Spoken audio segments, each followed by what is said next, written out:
குபேரர் சிலை வீட்டில் வைக்கக்கூடாதுன்னு பயமுறுத்துறாங்க. நிறைய பேர் வீட்டில் வந்து அது ஒரு பதட்டமாகவே இருக்க, வைக்கலாமா வேணாமா என்னடா பண்ணுறது அப்படின்ட்டு. ஆனால் எல்லாரோட மனசுலையும் என்ன இருக்குன்னா, எங்களுக்கு குபேரரை வசியப்படுத்தணுன்றது ஆசை. அதை எப்படி பண்ணலாம் குருஜி? குபேர சிலை வந்து வைக்கக்கூடாது அப்படின்றது கிடையாது. நிறைய பேர் அப்படி நினைக்கக்கூடிய காரணம் வந்து பார்த்தோம்னா இந்த யக்ஷர் அப்படிங்கிறதுனால. யக்ஷருடைய ஒரு தலைவர் அவர், ஒரு அரக்கருடைய ஒரு வம்சம் தானே அவங்க. அது மாதிரியாக இருக்கக்கூடிய காரணத்தினால சில பேர் அது மாதிரியான விஷயமா இப்போ புதுசாக ஆரம்பிச்சிருக்காங்க. குபேர சிலை வைக்கக்கூடாதுன்னு முதல்ல வந்து இந்த மாதிரி நிறைய ஆரம்பத்திலேருந்தே சொல்லியிருப்பாங்க, கேள்விப்பட்டிருப்பீங்க. ஐயப்பன் சிலை வைக்கக்கூடாது, ஐயப்பன் ஃபோட்டோவே வைக்க மாட்டாங்க நிறைய பேர் வீட்டில்.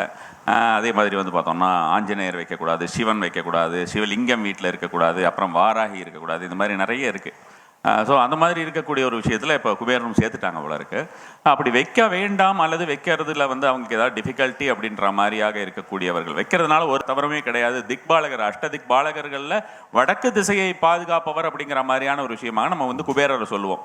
ஸோ அப்போ குபேரருடைய சிலை தாராளமாக வைக்கலாம். ஆனால் குபேரர் அப்படின்ற மாதிரியான விஷயத்தோடய நம்ம நின்றக்கூடாது. அவர் வந்து ட்ரெஷரர் அப்படின்னு நம்ம சொல்லுவோம். சொத்துக்களை அவர் வந்து பாதுகாக்கக்கூடியவர், அவர் பணத்தையும் வழங்கக்கூடியவர் தான் கண்டிப்பான முறையில் வடக்கு அதிபதி அப்படிங்கிற மாதிரியான ஒரு விஷயமா பார்க்கும்போது. ஆனால் அவரை வந்து நம்ம எப்படியாவது இன்வோக் பண்ணணும். எப்படி அவரை இன்வோக் பண்ணணும் அப்படின்னு, அதாவது நம்மளுடைய வாழ்க்கையிலே அந்த குபேர சம்பத் எப்படி கிடைக்கணும் அப்படின்னு கேட்குறாங்கன்னு சொல்றீங்க இல்லையா? ஸோ அப்போ அவருடைய ஒரு மூல மந்திரம் அப்படின்ற மாதிரியான ஒரு விஷயம் இருக்கிறது. இதை வந்து எந்த அளவுக்கு நம்ம வந்து ஒரு சுத்தமான இடங்கள்லேயே நம்ம குளித்து முடித்து விட்டு நம்ம வந்து சுவாமி மாடத்தில் தான் உட்காரணும்னு இல்லை, வேற எங்கேயாவது கூட நம்ம உட்கார்ந்துக்கலாம். வடக்கு திசையாக பார்த்து அல்லது வடக்கு திசையிலேயே அமர்ந்து நாம் சொல்லுவோம் அப்படின்ற மாதிரியாக இந்த ஒரு வார்த்தையை நாம் சொல்லிக்கொண்டே இருக்கும் பொழுது கண்டிப்பான முறையில் அந்த ஒரு குபேர சம்பத்து அப்படிங்கிறது நமக்கு கிடைக்கும். தம் என்கிற ஒரு பீஜ மந்திரம், DHAM, தம் அப்படிங்கிறது வந்து அவருடைய பீஜ மந்திரம். அந்த தம் குபேராய நமகன்னு சொல்லலாம். குபேரருக்கு வேற நிறைய மந்திரங்கள் இருக்கு.